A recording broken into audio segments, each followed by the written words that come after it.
그날 밤 평택의 한 펜션에서 저는 25년 결혼 생활에서 한 번도 느껴보지 못한 감정에 휩싸였습니다. 30대 골프장 캐디 민호의 품에 안겨 있으면서 마치 20대 처녀처럼 가슴이 뛰었어요. 사모님, 정말 아름다우세요. 그의 속삭임에 온몸이 전율했습니다.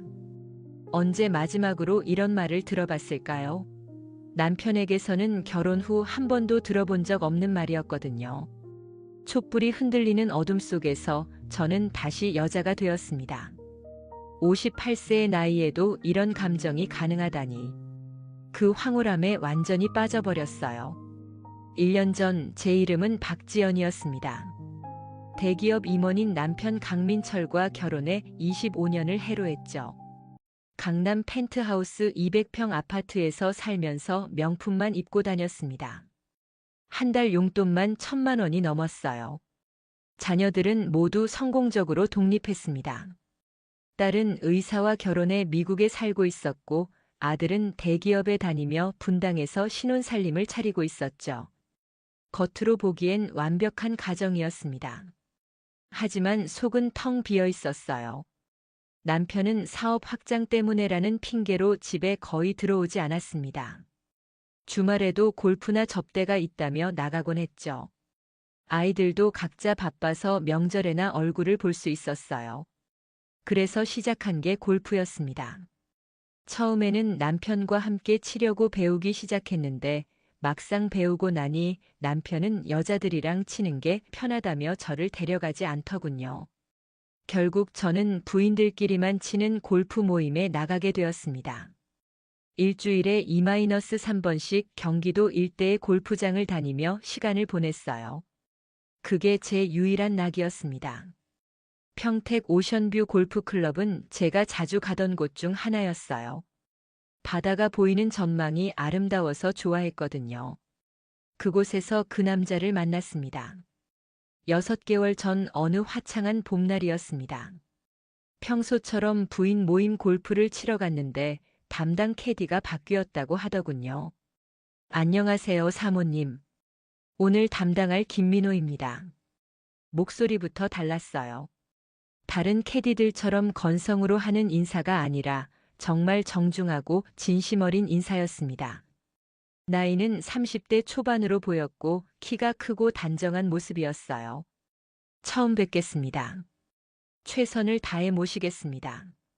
그의 말투에는 품격이 있었어요. 보통 골프장 캐디들은 말이 거칠거나 친근한 편인데 민호는 달랐습니다. 마치 호텔 컨시어지 같은 서비스 정신이 느껴졌어요.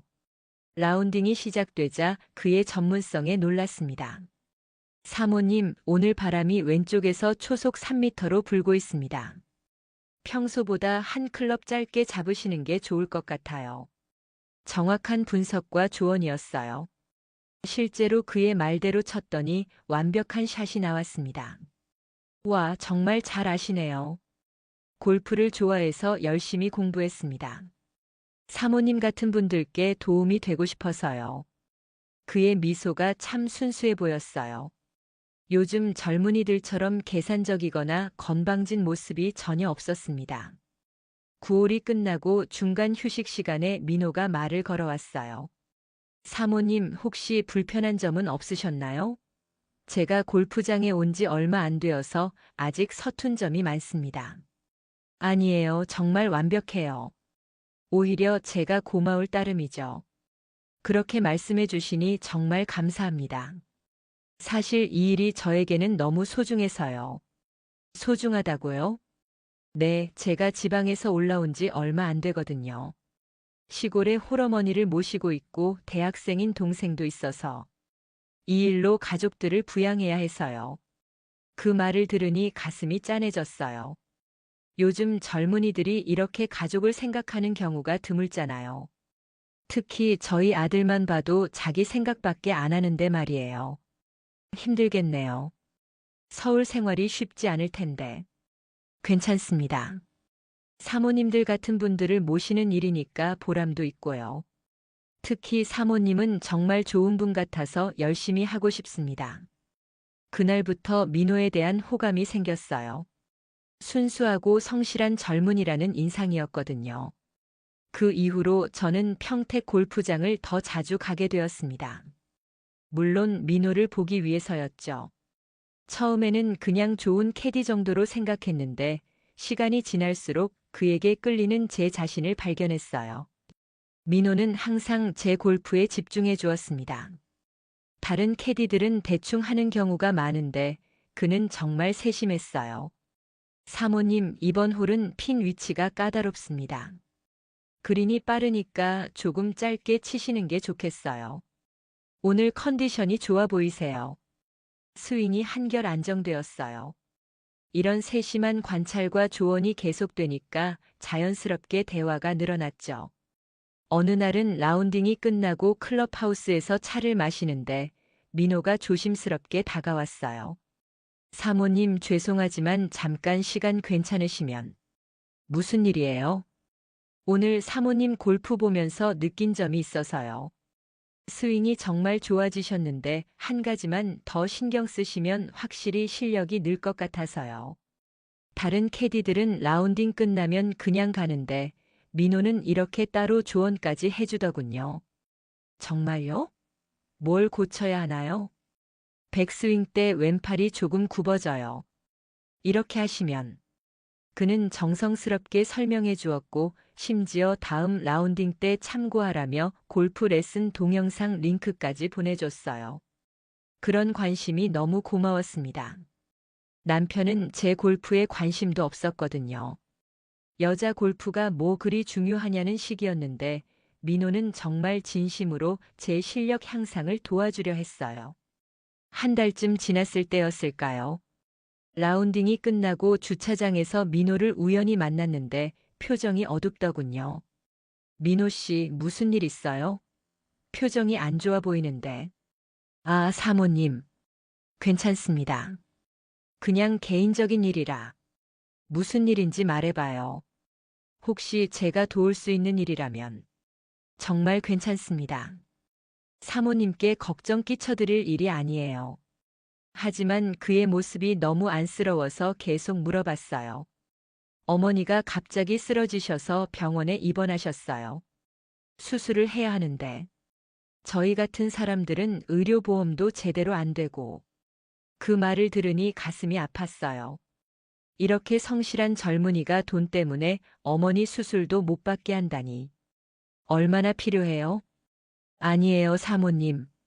그런 말씀 드리려던 게 아니에요. 그냥 제가 너무 힘들어서 표정 관리를 못한 것 같아요. 얼마나 필요한지 말해봐요. 제가 도와드릴게요. 정말 그럴 수 없어요. 어떻게 사모님한테. 결국 500만 원이 필요하다고 하더군요. 저에게는 큰 돈이 아니었어요. 명품 가방 2개 값 정도였거든요. 내일까지 준비해서 드릴게요. 사모님, 정말 감사합니다. 평생 잊지 않겠습니다. 그때 민호의 눈에 눈물이 맺히는 걸 봤어요. 정말 간절하고 고마워하는 모습이었습니다. 그날 집에 가서 남편 모르게 적금을 해지했어요. 500만 원 정도야 남편이 눈치채지 못할 거라고 생각했거든요. 다음 날 민호에게 돈을 전해주니까 정말 고마워했어요. 사모님, 정말 어떻게 감사드려야 할지. 제가 평생 은혜를 갚겠습니다. 괜찮아요. 어머니 수술 잘 받으시길 바라요. 그 일이 있고 나서 민호와의 관계가 더 가까워졌어요. 단순한 캐디와 고객 관계를 넘어선 것 같았거든요. 어머니 수술 일이 있고 난 후 민호는 저에게 더욱 세심해졌어요. 골프 실력도 눈에 띄게 늘었고요. 사모님, 정말 많이 늘으셨어요. 이제 핸디캡 20도 금방이겠는데요. 민호 씨가 잘 가르쳐줘서 그래요. 아니에요. 사모님이 워낙 센스가 좋으시고 노력도 많이 하시니까요. 이런 칭찬을 들으니 기분이 좋더라고요. 집에서는 누구도 제게 관심을 주지 않았는데 민호는 달랐어요. 한 달 후쯤 민호가 조심스럽게 말을 꺼냈어요. 사모님, 죄송하지만 개인적으로 만나서 상담드릴 일이 있는데 가능하실까요? 무슨 일이에요? 골프장에서는 다른 사람들 눈도 있고 해서 혹시 시간 되실 때 커피 한 잔 마시면서 이야기할 수 있을까요? 처음에는 조금 망설였어요.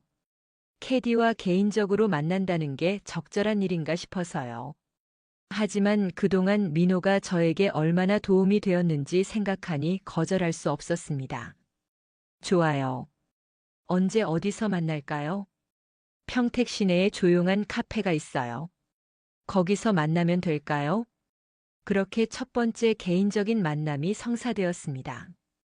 약속 장소는 평택역 근처의 작은 카페였어요. 민호는 이미 와서 기다리고 있었습니다. 사모님 바쁘실 텐데 시간 내주셔서 감사합니다. 무슨 말씀이에요? 무슨 일인지 궁금하네요. 민호는 잠시 망설이다가 입을 열었어요. 사실은 사모님께 너무 감사해서 뭔가 보답을 하고 싶었어요. 어머니 수술비도 도와주시고 항상 따뜻하게 대해주시고 그런 걸 왜 부담스러워해요? 당연한 일이었어요. 아니에요. 사모님 같은 분은 정말 드물어요. 보통 골프장 손님들은 캐디를 그냥 일하는 사람 정도로만 생각하시거든요. 그의 말에 마음이 따뜻해졌어요. 사모님은 다르세요. 저를 한 사람으로 봐주시고 관심도 가져주시고 정말 고마워요. 당연한 거예요. 민호 씨는 정말 좋은 사람이니까요. 사모님도 정말 좋은 분이세요. 아니, 좋은 분이라는 말로는 부족해요. 정말 특별한 분이세요. 그때 민호의 눈빛이 달라졌어요. 단순한 감사의 표현이 아니라 뭔가 다른 감정이 담겨 있었습니다. 민호 씨, 사모님 죄송합니다. 제가 너무 나갔나요? 하지만 정말 진심이에요. 사모님을 보면 왜 이렇게 마음이 편하고 좋은지 모르겠어요. 가슴이 두근거리기 시작했어요. 언제 마지막으로 이런 말을 들어봤을까요? 남편한테서는 결혼 후 한 번도 들어본 적이 없는 말이었어요. 민호 씨, 이런 말하면 안 되는 거 아닌가요? 저는 기혼자고. 알아요. 하지만 감정을 숨길 수가 없어요. 사모님을 보면 이런 말 해도 될지 모르겠지만 심장이 빨리 뛰어요. 그 순간 모든 것이 달라졌어요. 제 마음속에 잠들어 있던 감정이 깨어나는 것 같았습니다. 저도 민호 씨를 보면 마음이 편해요. 왜 그런지 모르겠지만 정말요? 제가 착각하는 게 아니라 그날 저녁 집에 돌아와서도 계속 민호 생각이 났어요. 25년 결혼 생활 중 처음 느끼는 감정이었습니다. 그 이후로 민호와의 만남이 잦아졌어요. 처음에는 커피 한 잔 정도였지만 점점 더 깊은 대화를 나누게 되었습니다. 사모님은 정말 아름다우세요. 무슨 소리예요? 저 같은 아줌마가? 아줌마라니요. 사모님은 정말 우아하고 품격이 있으세요. 나이는 숫자에 불과해요. 이런 달콤한 말을 들으니 마치 20대 시절로 돌아간 기분이었어요. 한 달 후 민호가 더 대담한 제안을 했어요. 사모님, 오늘 시간 되시면 좀 더 조용한 곳에서 이야기하면 어떨까요? 조용한 곳이라면 평택에 바다가 보이는 펜션이 있어요. 거기서 차라도 마시면서 처음에는 망설였어요. 펜션이라니 이건 너무 위험한 일 같았거든요. 민호 씨, 그건 좀. 오해하지 마세요. 그냥 조용히 대화나 하자는 거예요. 카페는 사람들이 많아서 편하게 이야기하기 어렵잖아요. 정말 그것뿐인가요?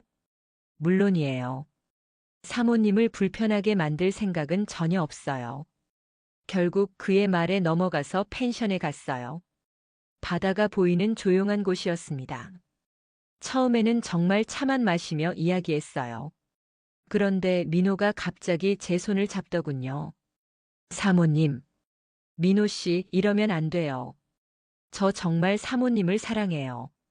이런 감정 처음이에요. 그 순간 모든 이성이 마비된 것 같았어요. 25년 동안 느껴보지 못한 설렘과 떨림이 온몸을 휩쌌습니다. 저도 민호 씨가 자꾸 생각나요.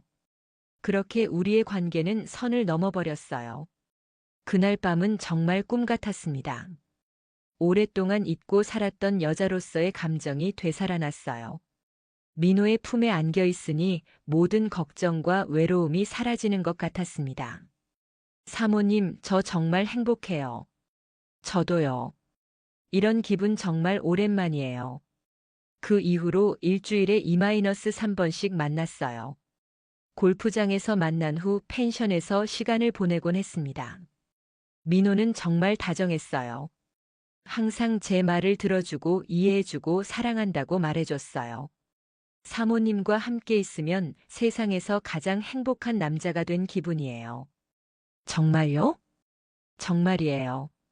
사모님 같은 분을 만날 수 있어서 저는 정말 운이 좋은 것 같아요. 하지만 행복한 시간이 오래 가지는 않았어요. 관계가 시작된 지 2달쯤 되었을 때였어요.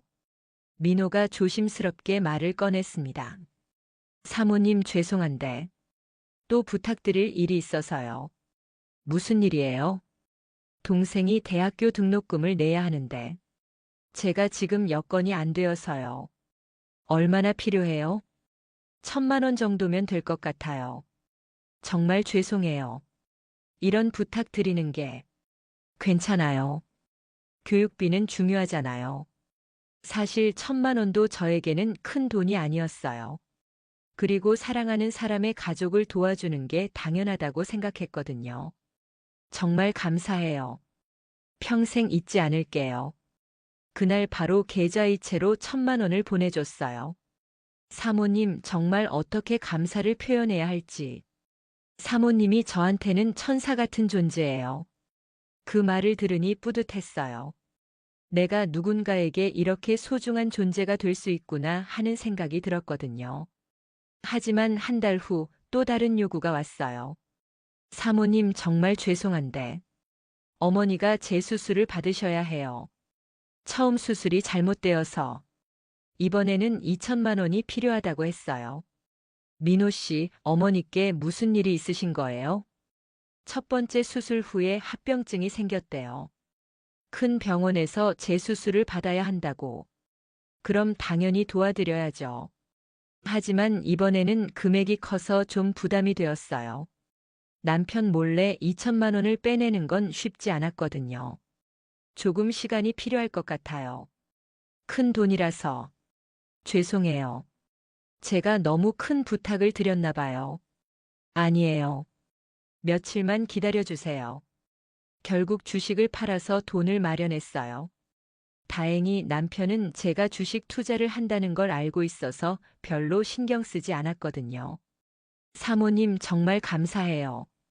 사모님이 아니었다면 어머니가. 정말 감사해요. 그때까지만 해도 민호의 말을 완전히 믿었어요. 사랑하는 사람의 어머니를 도와주는 게 당연하다고 생각했거든요. 3개월째가 되었을 때 민호가 더 큰 요구를 했어요. 사모님, 이번에는 정말 큰 부탁이 있어서요. 또 무슨 일이에요? 제가 작은 사업을 시작해 보려고 해요. 골프용품 관련 사업인데. 사업이라고요?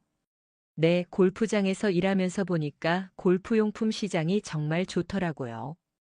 특히 여성용 골프웨어 쪽이요. 민호는 열정적으로 사업 계획을 설명했어요. 사모님 같은 분들이 늘어나고 있잖아요. 골프 치는 여성분들이. 그런데 정작 여성들이 원하는 스타일의 골프웨어는 별로 없어요. 그렇긴 하네요. 제가 골프장에서 일하면서 여성 고객들의 니즈를 많이 파악했거든요. 사모님도 항상 예쁜 골프웨어를 찾으시잖아요. 맞아요. 마음에 드는 디자인이 별로 없어서 항상 아쉬웠어요. 그래서 생각해낸 게 여성 전용 골프웨어 브랜드예요. 사모님 같은 분들의 의견을 반영해서 만든다면 분명 성공할 것 같아요. 사업 계획이 그럴듯해 보였어요. 그리고 민호와 함께 사업을 한다는 생각이 들뜨기도 했고요. 그런데 얼마나 필요한가요? 초기 자본으로 5,000만 원 정도면 시작할 수 있을 것 같아요. 5,000만 원이요? 네, 많이 큰 돈이죠. 하지만 사모님과 저의 미래를 위한 투자라고 생각해 주세요. 미래요? 저희 이대로 계속 숨어서 만날 수는 없잖아요. 제가 경제적으로 안정되면 그때는 당당하게 사모님과 함께 할 수 있을 거예요. 그 말에 마음이 흔들렸어요. 민호와의 미래를 생각해 본 적이 없었는데 그런 가능성을 제시하니까 혹하더군요. 하지만 5천만 원 제시도 한 계속 편집하지만 5천만 원은 너무 큰 돈이에요. 남편이 눈치챌까봐 걱정되고 사모님 저도 그게 걱정이에요. 하지만 이 기회를 놓치면 평생 후회할 것 같아요. 사모님과 당당하게 함께할 수 있는 유일한 방법이거든요. 민호의 간절한 눈빛을 보니 거절할 수가 없었어요. 알겠어요. 방법을 찾아볼게요. 이번에는 정말 큰 결심이 필요했어요. 5천만 원이라는 돈을 남편 몰래 빼내려면 여러 계좌의 적금을 해지해야 했거든요. 며칠 고민 끝에 결정했어요. 사랑하는 사람과의 미래를 위한 투자라고 생각하기로 했죠. 민호 씨 준비됐어요. 정말요? 사모님, 정말 감사해요. 이 은혜 평생 잊지 않을게요. 우리 미래를 위한 거잖아요. 맞아요. 사업이 성공하면 사모님과 정말 행복하게 살 수 있을 거예요. 그렇게 5천만 원을 더 보내줬어요. 총 8천만 원이나 되는 돈이었습니다. 하지만 돈을 보낸 후 민호의 태도가 조금씩 달라지기 시작했어요. 5천만 원을 보낸 지 2주 후부터 민호와의 연락이 뜸해졌어요. 민호 씨, 요즘 바쁘세요? 연락이 뜸하네요. 아, 죄송해요. 사업 준비 때문에 정신이 없어서요. 사업은 어떻게 진행되고 있어요? 아직 초기 단계라서 제품 디자인하고 업체 알아보고 그러고 있어요. 뭔가 구체적이지 않은 대답이었어요. 예전에 민호라면 자세히 설명해 줬을 텐데 말이죠. 골프장에서도 달라졌어요. 예전처럼 세심하게 챙겨주지 않았어요. 민호 씨, 오늘 왜 이렇게 멍해 보여요? 그런가요? 죄송해요. 요즘 사업 생각 때문에. 혹시 문제라도 있나요? 아니에요. 괜찮아요. 하지만 괜찮아 보이지 않았어요. 예전에 다정하고 세심한 민호는 온데간데 없었습니다. 더 이상한 건 개인적인 만남도 줄어들었다는 거예요. 이번 주에 만날 수 있을까요? 이번 주는 좀 어려울 것 같아요. 중요한 미팅이 있어서. 그럼 다음 주는? 다음 주도. 일정이 빡빡해서요. 예전에는 만나자고 하면 시간을 내줬는데 이제는 계속 핑계를 대더군요. 한 달쯤 지났을 때 우연히 평택 시내에서 민호를 봤어요. 혼자가 아니라 젊은 여자와 함께 있었습니다. 너무 놀라서 가까이 가지는 못했지만 분명히 민호였어요. 그런데 그 여자와 너무 친밀해 보였어요. 손도 잡고 있었고요. 가슴이 철렁 내려앉았어요. 설마 하는 생각이 들면서도 믿고 싶지 않았어요. 그날 밤 민호에게 전화했어요. 민호 씨, 오늘 평택 시내에서 봤는데. 어디서요? 레스토랑 앞에서요. 여자분과 함께 계시던데. 잠시 침묵이 흘렀어요. 아, 그거요? 사업 파트너예요. 디자이너분이거든요. 사업 파트너요? 네, 골프웨어 디자인을 맡아주시는 분이에요. 미팅하느라고. 그럴듯한 설명이었지만 뭔가 석연치 않았어요. 그런데 너무 친밀해 보이던데요? 그런가요? 아마 제가 사업 얘기를 열정적으로 해서 그렇게 보인 것 같아요. 정말 그것뿐인가요? 물론이에요. 사모님이 제게 얼마나 소중한지 아시잖아요. 하지만 불안감은 계속 커져갔어요. 그로부터 2주 후 민호가 또 다른 부탁을 했어요. 사모님 정말 죄송한데 급한 일이 생겼어요. 또 무슨 일이에요? 사업 자금이 좀 더 필요해서요. 생각보다 초기 비용이 많이 들어가네요. 얼마나 더요? 2천만 원만 더 있으면 될 것 같아요. 이제 총 1억 원이 넘는 돈이었어요. 아무리 제가 부유하다고 해도 이 정도 금액이면 남편이 눈치챌 수밖에 없었어요. 민호 씨, 이번에는 좀 어려울 것 같아요. 너무 큰 돈이라서. 사모님, 제발요. 지금까지 투자한 돈이 다 물거품이 될 수도 있어요. 하지만 사모님만 믿고 있어요. 이번만 도와주시면 정말 마지막이에요. 결국 또 설득당했어요. 이번에는 남편 명의의 주식까지 일부 팔아야 했어요. 알겠어요. 며칠만 기다려주세요. 정말 감사해요. 사모님 덕분에 우리 미래가 밝아질 것 같아요. 하지만 이번에 돈을 보낸 후 민호의 태도가 완전히 달라졌어요. 연락은 더욱 뜸해졌고 골프장에서도 다른 손님들에게 더 신경 쓰는 것 같았어요. 민호 씨, 요즘 저한테 관심이 없어진 것 같아요. 그런 게 아니에요. 그냥 사업 때문에 스트레스를 받아서. 정말 그것뿐인가요? 물론이에요. 사모님을 사랑하는 마음은 변함없어요. 하지만 말뿐이었어요. 행동은 완전히 달랐거든요. 그렇게 몇 개월이 지났을 때 남편이 이상한 낌새를 눈치채기 시작했어요. 여보, 요즘 골프를 너무 자주 치는 것 같은데? 그런가요? 평소와 비슷한 것 같은데요. 일주일에 3-4번은 나가는 것 같던데. 그리고 용돈도 많이 쓰고. 가슴이 철렁했어요. 남편이 눈치채기 시작한 건 아닌지. 골프 치려면 돈이 들잖아요. 그린피, 캐디피, 식사비. 그래도 한 달에 5-600만 원씩 쓰는 건 좀 과한 것 같은데. 그렇게 많이 썼나요? 잘 모르겠네요. 카드 명세서 보니까 그러던데. 그리고 적금도 몇 개 해지했더라. 이제 정말 들킬 것 같았어요. 아, 그거요? 새로운 투자처에 넣으려고요. 무슨 투자? 친구가 괜찮은 상품을 추천해줘서. 거짓말이 계속 이어졌어요. 하지만 남편의 눈빛이 의심스러워 보였어요. 그날 밤부터 남편의 태도가 달라졌어요. 제 행동을 유심히 관찰하는 것 같았고 가끔 휴대폰을 확인하려고 하기도 했어요. 여보, 핸드폰 좀 볼까? 왜요? 아들이 보낸 사진이 있다고 했는데 못 봤거든. 제 폰에는 없을걸요? 확인만 해보자.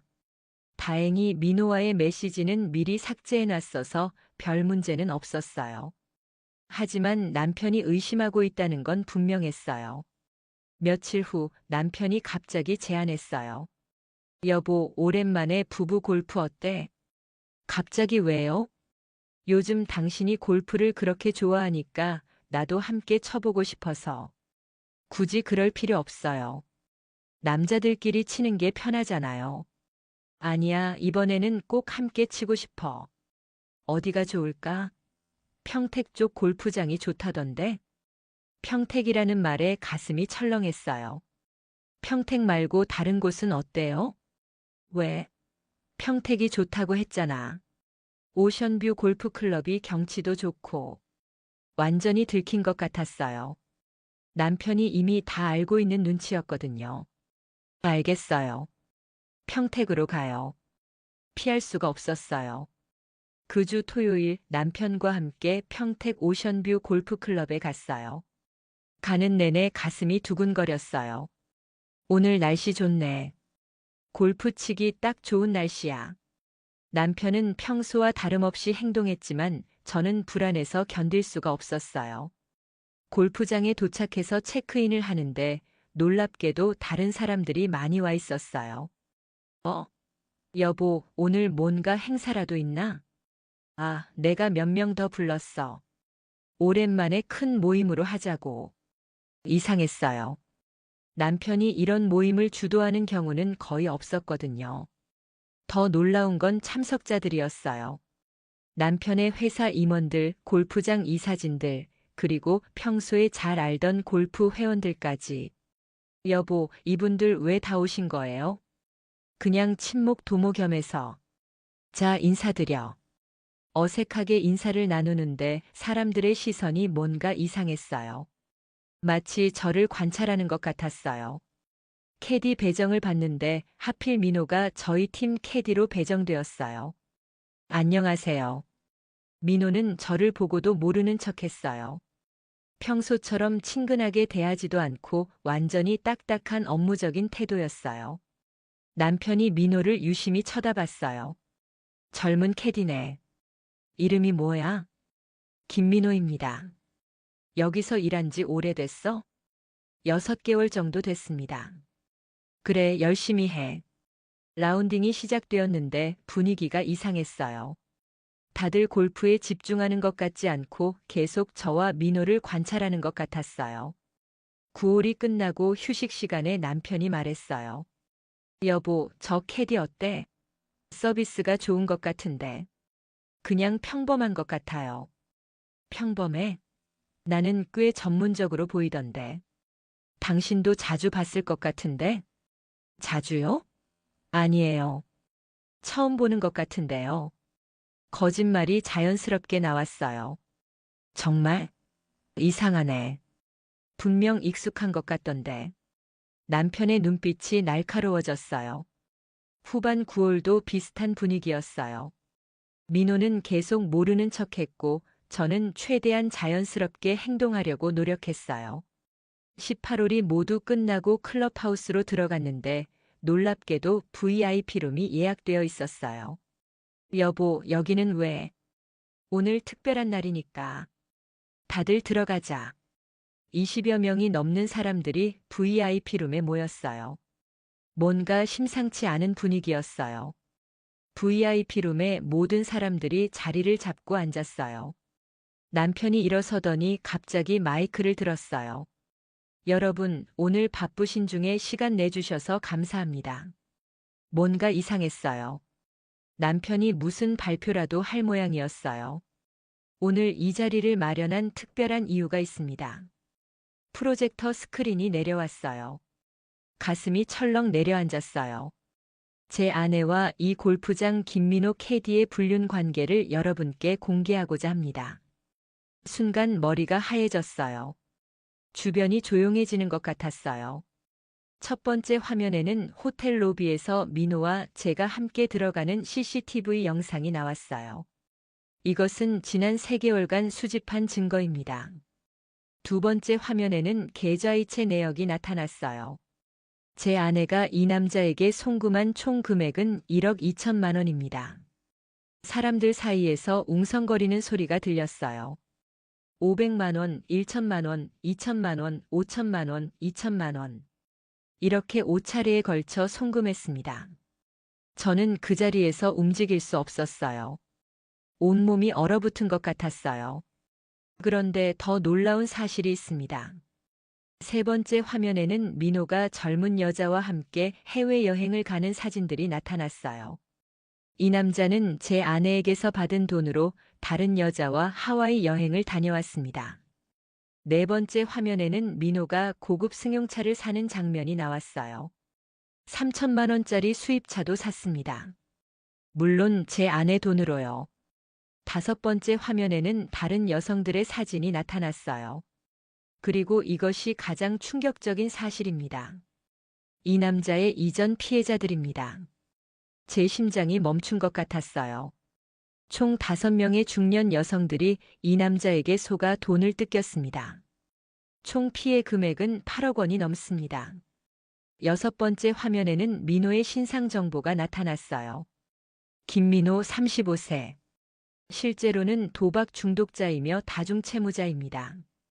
시골 어머니, 대학생 동생, 사업 등은 모두 거짓말이었습니다. 모든 게 거짓이었다는 걸 그때서야 깨달았어요.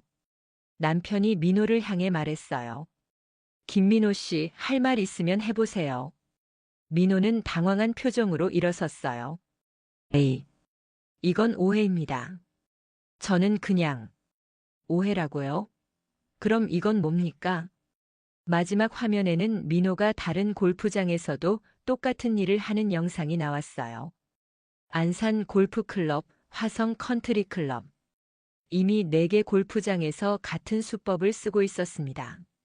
민호는 더 이상 변명할 수 없다는 표정이었어요. 그때 민호가 갑자기 돌변했어요. 알겠습니다. 맞아요. 하지만 저만 잘못한 게 아니에요. 그는 저를 가리키며 소리쳤어요. 이 여자가 먼저 유혹했어요. 돈을 주겠다고 하면서 저를 꼬셨다고요.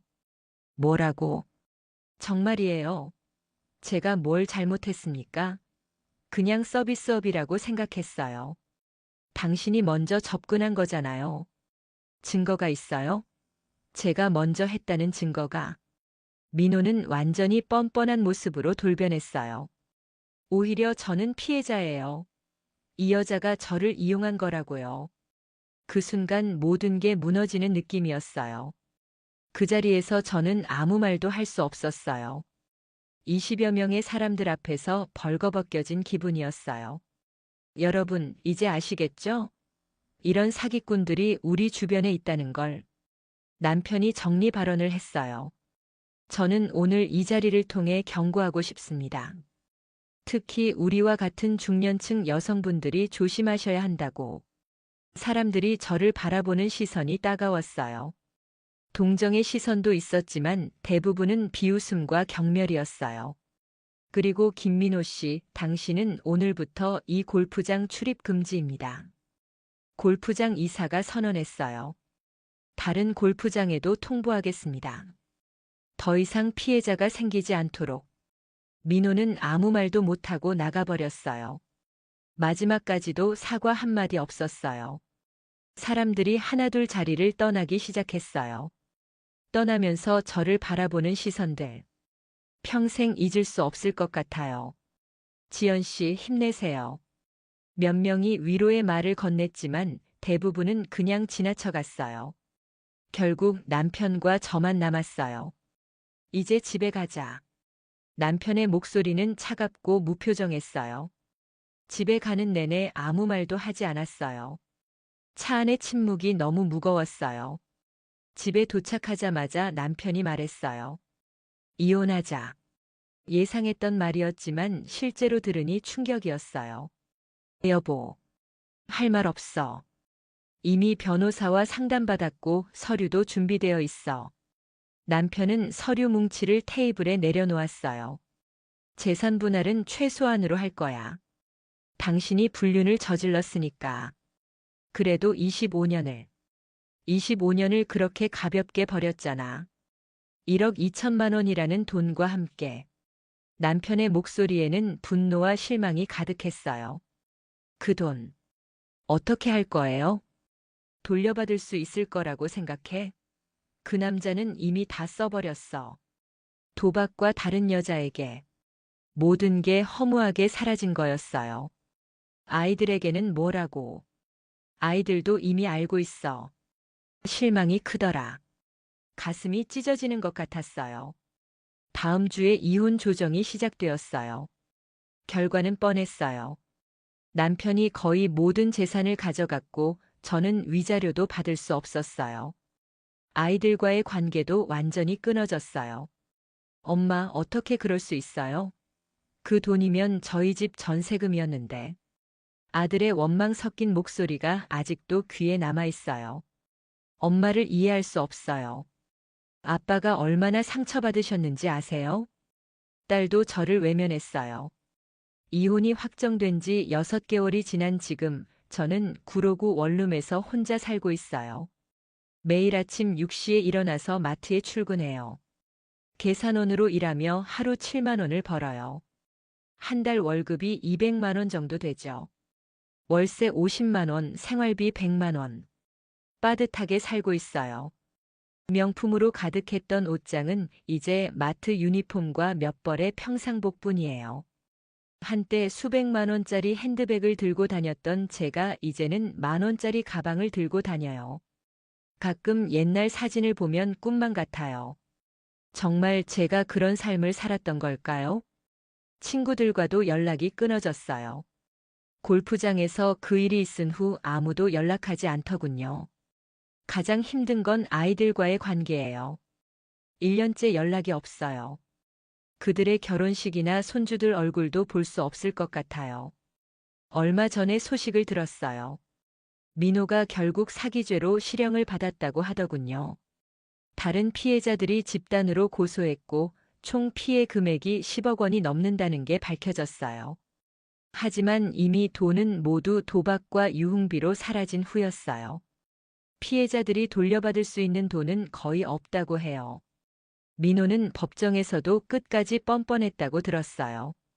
저는 그냥 서비스를 제공했을 뿐입니다. 돈을 주겠다고 해서 받은 거예요. 이런 식으로 변명했다고 하더군요. 판사도 피해자들을 2차로 가해하는 뻔뻔한 태도라며 중형을 선고했어요. 징역 5년이었죠. 하지만 그게 무슨 소용이에요? 이미 잃은 건 돌아오지 않는데. 매일 밤 잠자리에 들면서 생각해요. 어디서부터 잘못되었을까요? 외로움 때문이었을까요?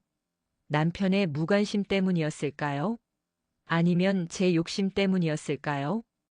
아마 모든 게 복합적으로 작용했을 거예요. 하지만 가장 큰 실수는 사랑과 돈을 구분하지 못했다는 거예요. 진짜 사랑한다면 돈을 요구하지 않아요. 특히 그렇게 큰 돈을 계속 요구하지는 않죠. 민호의 모든 말제 시도 한계 속 편집 민호의 모든 말이 거짓이었어요. 홀어머니도 대학생 동생도 사업 계획도 모든 게 제 돈을 뜯어내기 위한 각본이었던 거죠. 저는 58살이 되도록 세상을 너무 모르고 살았나 봐요. 아니면 너무 외로워서 판단력을 잃었던 걸까요? 가끔 마트에서 일하다가 예전에 골프장에서 만났던 분들을 마주칠 때가 있어요. 그럴 때마다 얼굴이 화끈거려요. 저 사람이 그때 그 사람이야. 뒤에서 수군거리는 소리가 들려요. 그럴 때마다 빨리 그 자리를 피하고 싶어져요. 지금 생각해보면 징조는 많았어요. 민호가 처음 돈을 요구했을 때부터 의심했어야 했어요. 진짜 사랑한다면 상대방에게 부담을 주려고 하지 않거든요. 그리고 돈을 받은 후 태도가 달라진 것도 명백한 신호였고요. 무엇보다 제가 남편을 배신한 것부터가 잘못이었어요. 25년 결혼 생활이 완벽하지 않았다고 해도 불륜이 해답은 아니었어요. 남편과 대화를 통해 문제를 해결하려고 노력했어야 했는데 저는 쉬운 길을 택했어요. 그리고 그 대가가 이렇게 혹독한 줄 몰랐어요. 지금 와서 후회해도 소용없지만 만약 시간을 되돌릴 수 있다면 민호가 처음 다가왔을 때 단호하게 선을 그었을 거예요. 캐디와 고객의 관계를 넘어서는 순간 모든 게 잘못되기 시작했거든요. 얼마 전에 알게 된 사실인데 민호에게 당한 다른 피해자들도 저와 비슷한 상황이었어요. 모두 50대 이상의 중년 여성들이었고 남편과의 관계가 소원했던 분들이었어요. 한 분은 남편이 바람을 피워서 이혼 직전까지 갔던 분이었고 다른 분은 자녀들이 모두 해외에 나가 있어서 외로웠던 분이었어요. 민호는 이런 여성들의 약점을 정확히 파악하고 접근했던 거예요. 마치 프로 사기꾼처럼 말이죠. 사모님은 정말 특별해요. 이런 감정은 처음이에요. 사모님과 함께하면 세상에서 가장 행복해요. 이런 말들을 모든 피해자에게 똑같이 했던 거예요. 심지어 어머니 수술비, 동생 등록금 같은 이야기도 똑같았어요. 완전히 매뉴얼화된 사기 수법이었던 거죠. 피해자 중 한 분은 저보다 더 큰 피해를 당했어요. 2억 원이 넘는 돈을 잃었다고 해요. 그분은 결국 집까지 팔아야 했고 지금은 요양원에서 지내고 계신다고 들었어요. 제가 이 이야기를 하는 이유는 복수나 동정을 바라서가 아니에요. 저 같은 피해자가 더 이상 생기지 않았으면 하는 마음에서예요. 요즘 민호 같은 사기꾼들이 정말 많다고 해요. 특히 골프장, 헬스장, 요가원 같은 곳에서 중년 여성들을 노린다고 하더군요. 이런 사람들의 특징이 있어요.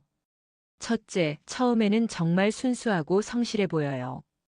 다른 직원들과 달리 특별히 친절하고 세심해요. 둘째, 개인적인 이야기를 털어놓으며 동정심을 유발해요. 가난한 집안 환경, 아픈 가족, 힘든 상황 등을 이야기하죠. 셋째, 상대방을 특별한 존재로 대우해요. 당신 같은 분은 처음이에요. 정말 특별해요. 같은 말을 자주 해요. 넷째, 점진적으로 돈을 요구해요. 처음에는 작은 금액부터 시작해서 점점 큰 돈을 요구하죠. 다섯째, 미래에 대한 약속을 해요. 사업이 성공하면 함께 행복하게 살아요 같은 말로 희망을 줘요. 이런 패턴을 보이는 사람이 있다면 무조건 조심하세요. 아들아, 딸아. 엄마가 정말 미안하다.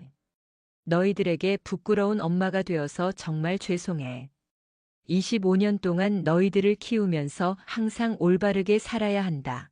다른 사람에게 피해주면 안 된다고 가르쳤는데 정작 엄마가 그 말을 지키지 못했구나. 너희 아빠한테도 정말 미안해. 25년 동안 성실하게 가정을 지켜온 아빠를 배신한 게 엄마의 가장 큰 죄야. 엄마가 1억 2천만 원이라는 큰 돈을 잃은 것도 문제지만 그보다 더 큰 건 너희들의 신뢰를 잃은 거야. 아마 너희들은 엄마를 평생 용서하지 못할 거야. 그것도 당연해. 엄마도 자신을 용서할 수 없으니까. 하지만 한 가지만은 알아줬으면 해. 엄마가 너희들을 사랑하는 마음만큼은 진짜였어. 그 마음은 지금도 변함없어. 언젠가 너희들이 엄마를 조금이라도 이해할 수 있는 날이 온다면 그때 한 번만 만나줄 수 있을까? 엄마는 여기서 열심히 살면서 너희들을 기다릴게. 가끔 사람들이 물어봐요. 어떻게 그런 일을 당하고도 살아갈 수 있냐고. 솔직히 처음에는 정말 죽고 싶었어요.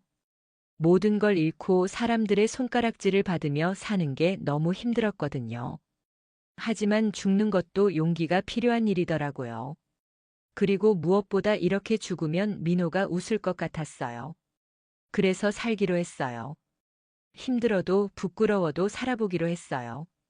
매일 아침 일어나서 마트에 출근하는 것도 쉽지 않아요. 가끔 손님 중에 저를 알아보는 분들이 있거든요. 당신 혹시. 그럴 때마다 얼굴이 빨개지지만 그냥 모르는 척하고 일을 계속해요. 처음에는 창피하고 분했는데 이제는 조금 달라졌어요. 이것도 제가 저지른 일의 결과니까 받아들이기로 했어요. 그리고 하루하루 일하면서 느끼는 게 있어요. 돈을 벌어서 밥을 먹고 잠자리를 유지한다는 것의 소중함을 알게 되었어요. 예전에는 돈의 가치를 몰랐어요. 그냥 카드만 긁으면 되는 줄 알았거든요. 하지만 지금은 1만 원 한 장의 소중함을 알아요. 6개월 전에 마트에서 일하면서 한 분을 만났어요. 60대 초반의 여성분인데 남편을 잃고 혼자 사시는 분이었어요. 처음에는 그냥 동료 정도로 생각했는데 점점 가까워졌어요. 지연 씨, 요즘 많이 힘들어 보여요. 괜찮아요. 괜찮지 않아 보이는데. 혹시 이야기하고 싶으면 언제든 말해요. 그렇게 조금씩 마음을 열게 되었어요. 어느 날 그분에게 제 이야기를 털어놓았어요. 처음에는 놀라시더니 나중에는 따뜻하게 위로해 주셨어요. 사람은 누구나 실수를 해요. 중요한 건 그 실수에서 배우는 거죠. 저 같은 사람도 용서받을 수 있을까요? 당연하죠. 지연 씨는 지금 충분히 대가를 치르고 있잖아요. 그리고 반성하고 있고요. 그분의 말에 조금씩 위로를 받았어요. 지금은 그분과 함께 작은 독서 모임도 하고 있어요. 마트에서 일하는 동료들과 함께 한 달에 한 번씩 모여서 책을 읽고 이야기를 나누는 거예요. 처음에는 어색했지만 이제는 제게 소중한 시간이 되었어요. 오늘 이 이야기를 끝마치면서 마지막으로 하고 싶은 말이 있어요. 저는 피해자이기도 하지만 동시에 가해자이기도 해요. 민호에게 속아서 돈을 잃은 건 피해자의 입장이지만 남편과 가족을 배신한 건 가해자의 입장이죠. 그래서 저는 누구를 원망할 자격이 없어요. 모든 게 제 선택의 결과니까요. 만약 이 이야기를 듣고 계신 분 중에 저와 비슷한 상황에 있는 분이 계시다면 지금이라도 멈추세요. 달콤한 말과 관심에 속지 마세요. 특히 돈이 개입되는 순간부터는 더 이상 사랑이 아니에요. 그리고 가족의 소중함을 잊지 마세요. 25년, 30년을 함께 살아온 가족을 한순간의 감정으로 잃어버리면 후회해도 늦어요. 저처럼 모든 걸 잃고 나서야 깨닫지 마시고 지금 곁에 있는 사람들의 소중함을 느끼세요. 마지막으로 혹시 저 같은 실수를 하신 분이 계시다면 포기하지 마세요. 비록 잃은 게 많고 상처도 크지만 그래도 살아갈 이유는 있어요. 저처럼 하루하루 성실하게 살다 보면 언젠가는 용서받을 날이 올 거예요. 적어도 자신만큼은 용서할 수 있는 날이 말이에요. 지금 저는 새벽 5시에 일어나서 마트에서 하루 8시간씩 일하고 있어요. 힘들지만 떳떳해요. 누구에게 손 벌리지 않고 제 힘으로 살아가고 있으니까요. 가끔 예전 생각이 날 때가 있어요. 명품 가방을 들고 비싼 골프웨어를 입고 고급 레스토랑에서 식사하던 시절 말이에요. 하지만 그때의 화려함은 모두 거짓 위에 세워진 것이었어요. 지금의 소박한 삶이 오히려 더 진실하고 소중하게 느껴져요. 언젠가 아이들이 엄마를 용서해 줄 날이 올까요? 모르겠어요. 하지만 그날을 기다리며 열심히 살아갈 거예요. 그리고 혹시 저와 같은 위기에 처한 분이 계시다면 제 이야기가 조금이라도 도움이 되었으면 좋겠어요. 사랑이라는 이름으로 포장된 사기에 속지 마세요. 진짜 사랑은 돈을 요구하지 않아요. 진짜 사랑은 상대방의 가정을 파괴하지 않아요. 진짜 사랑은 서로를 더 나은 사람으로 만들어주는 거예요. 저는 그걸 너무 늦게 깨달았지만 여러분은 저보다 현명하시길 바랍니다. 오늘 이렇게 긴 이야기를 들어주셔서 감사합니다. 구독과 좋아요, 알람 설정은 이런 진솔한 이야기를 더 많은 분들께 전할 수 있는 큰 힘이 됩니다. 다음에도 더 좋은 이야기로 찾아뵙겠습니다. 감사합니다.